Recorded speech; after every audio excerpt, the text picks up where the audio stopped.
નમસ્તે ગુજરાત ખબર ગુજરાત ન્યૂઝ ચેનલમાં તમારું સ્વાગત છે। આજના તાજા અને મુખ્ય સમાચાર જાણીએ તે પહેલા તમે ચેનલને સબસ્ક્રાઇબ કરી લેજો।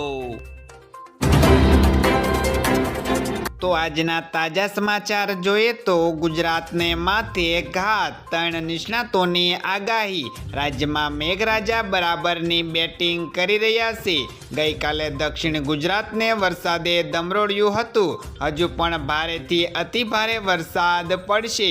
હવામાન વિભાગના ડાયરેક્ટરે જણાવ્યું છે કે ગુજરાતને માથે એક સાથે 4 સિસ્ટમ સક્રિય થઈ છે। આ તરફ અંબાલાલ પટેલ અને પરેશ ગોસ્વામીએ કહ્યું છે કે સૌરાષ્ટ્ર અને દક્ષિણ ગુજરાતમાં ભારે મેઘખાગા થઈ શકે છે। 15 ઇંચ સુધી વરસાદ પડવાની પણ એણે શક્યતા વ્યક્ત કરી છે, જેથી કરીને પૂરની સ્થિતિ સર્જાશે। આ સાથે ગુજરાતની અંદર અતિ ભારેમાં ભારે વરસાદ પડે તેવી આગાહી પણ તેમણે વ્યક્ત કરી છે। ત્યાર પછીના સમાચાર જોઈએ તો હવે સિંગ તેલ મોંઘું, 3 દિવસમાં 50 રૂપિયા વધ્યા। શાકભાજી બાદ હવે સિંગ તેલના ભાવમાં સતત વધારો થઈ રહ્યો છે, જેનો સીધો માર સામાન્ય લોકોના ખિસ્સા પર પડી રહ્યો છે। મળતી માહિતી પ્રમાણે માત્ર 3 દિવસની અંદર જ સિંગ તેલનો ભાવ ₹50થી વધી ગયો છે। એટલે કે 3 દિવસ પહેલા 15 કિલો સિંગ તેલનો જે ડબ્બો 2610માં મળતો હતો તે હવે ભાવ 2660 રૂપિયા થઈ ગયો છે। ગઈકાલે જ આવેલા સરકારી આંકડા પ્રમાણે જથ્થાબંધ મોંઘવારી 16 મહિનાની ટોચે પહોંચી છે।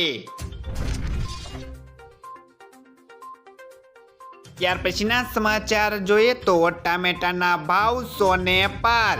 ચોમાસામાં ટામેટા અને લીલોતરી શાકભાજીની આવક ઓછી આવવાને કારણે છેલ્લા ઘણા સમયથી ભાવ આસમાને પહોંચ્યા છે। વેપારીઓના જણાવ્યા મુજબ ટામેટાની આવક ઓછી આવવાને લીધે ભાવમાં વધારો થયો છે, જેમાં ટામેટાએ સેન્ચુરી વટાવી દીધી છે।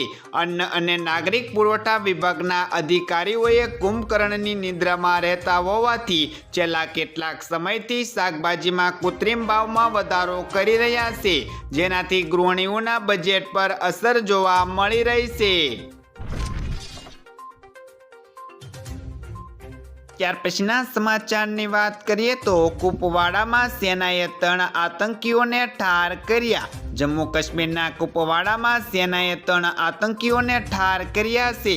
જમ્મુ કાશ્મીરમાં LOC નજીક કેરન સેક્ટરમાં આતંકીઓએ ઘૂસણખોરીનો પ્રયાસ કર્યો હતો। સેનાએ કેરન સેક્ટરમાં કુપવાડામાં ઘૂસણખોરીના આ પ્રયાસને નિષ્ફળ બનાવ્યો। સૈન્ય સૂત્રોનું કહેવું છે કે આ દરમિયાન સેનાએ 3 આતંકીઓને ઠાર કર્યા છે।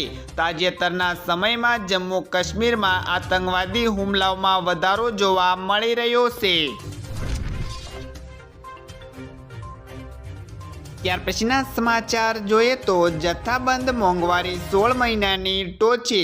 જૂન મહિનામાં જથ્થાબંધ મોંઘવારીનો દર 16 મહિનાની સર્વોચ્ચ સ્તરે પહોંચી ગયો છે। આજે એટલે કે 17 જુલાઈના રોજ જાહેર કરાયેલા આંકડા અનુસાર જૂનમાં જથ્થાબંધ મોંઘવારી વધીને 3.36% થઈ ગઈ છે। આ સાથે ફેબ્રુઆરી 2023માં જથ્થાબંધ ફુગાવાનો દર 3.85% હતો।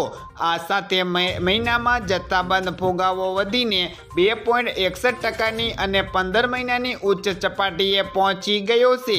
અગાઉ પણ એપ્રિલ 2024માં ફુગાવો 1.24% હતો, જે 13 મહિનામાં સૌથી વધુ પણ ગણાય છે। ત્યાર પછીના મહત્વના સમાચાર જોઈએ તો એરટેલના ગ્રાહકોને ફરી લાગ્યો ઝટકો। એરટેલે ફરી એકવાર તેમના યુઝરને ઝટકો આપ્યો છે। તેણે 3 રિચાર્જ પ્લાનની કિંમતમાં વધારો કર્યો છે, જેમાં 60 રૂપિયા સુધીનો વધારો કરવામાં આવ્યો છે। તેમાં 99, 181 અને 301 રૂપિયાવાળા ડેટા પેક સામેલ છે। 181 રૂપિયાનો પ્લાન હવે 211 રૂપિયામાં મળશે। આ સાથે 301 રૂપિયાનો પ્લાન હવે 361 રૂપિયાનો થયો છે। અગાઉ એરટેલે તમામ પ્લાનની કિંમતમાં 11 થી 21% વધારો કરવાની જાહેરાત પણ કરી હતી, જે 3 જુલાઈથી લાગુ થયા છે। ત્યાર પછીના સમાચાર જોઈએ તો ગુજરાતની જીવાદોરી સમાન ડેમ 52%થી વધુ ભરાયો। ગુજરાતની જીવાદોરી સમાન ગણાતા એવા સરદાર સરોવર ડેમ 52%થી વધારે ભરાયો છે। આ સાથે જ્યારે રાજ્યના 206 જળાશયોમાં 34%થી વધુ જળ સંગ્રહ કરવામાં આવ્યો છે। જોકે હવામાન વિભાગે રાજ્યના મોટા ભાગના વિસ્તારોમાં ભારેથી અતિભારે વરસાદની આગાહી પણ કરી છે, જેથી જળાશયોમાં પાણીની આવક પણ વધી શકે છે। હાલ મોટા ભાગના ડેમો ફૂલ થવા આવ્યા છે।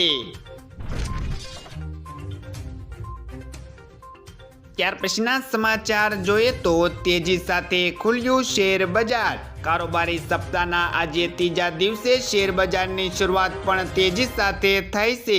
સેક્શન ઓલ ટાઈમ હાઈથી માત્ર 86 પોઈન્ટ નીચે ખુલ્યો હતો। આ સાથે જ્યારે નિફ્ટી આજે 24,598નો ઓલ ટાઈમ હાઈનો રેકોર્ડ બનાવ્યો છે।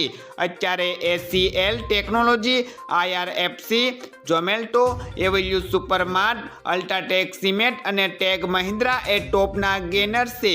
આ સાથે જ્યારે Shree cement, Tata steel, LIC, Vedanta, coal India એ ટોપના લૂઝરની અંદર શામેલ છે।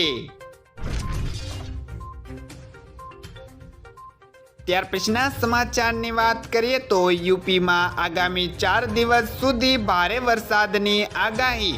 જૂનમાં ભારે ગરમી બાદ જુલાઈથી ઉત્તર પ્રદેશમાં ચોમાસામાં ભારે વરસાદ પડી રહ્યો છે।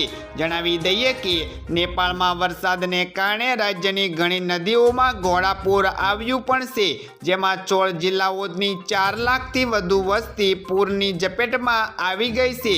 જોકે હવામાન વિભાગે આગામી 4 દિવસ સુધી રાજ્યમાં સારા વરસાદની આગાહી કરી છે।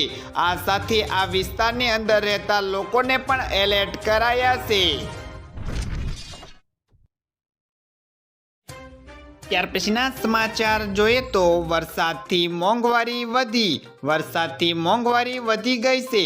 તાજેતરના એક સર્વે મુજબ ભારતની અંદર શાકભાજીના ભાવમાં વધારાને કારણે મોટાભાગના લોકોના ઘરના બજેટનો અડધોથી વધુ ભાગ શાકભાજી પર ખર્ચાઈ રહ્યો છે। સર્વેમાં સામે આવ્યું છે કે દર 10માંથી 6 લોકો શાકભાજીની ખરીદી પર દર અઠવાડિયે તેમના બજેટના 50%થી વધુ ખર્ચ કરે છે। એટલે કે ભાવ વધારાને કારણે 60%ના ભારતીયોના કુલ ખર્ચમાં શાકભાજીનો ફાળો વધીને 50%થી વધુ થઈ ગયો છે। તો મિત્રો, આ હતા આજના સૌથી અગત્યના મુખ્ય સમાચાર। આવા અગત્યના સમાચાર જાણવા માટે તમે અમારી ચેનલમાં બન્યા રહો। આભાર।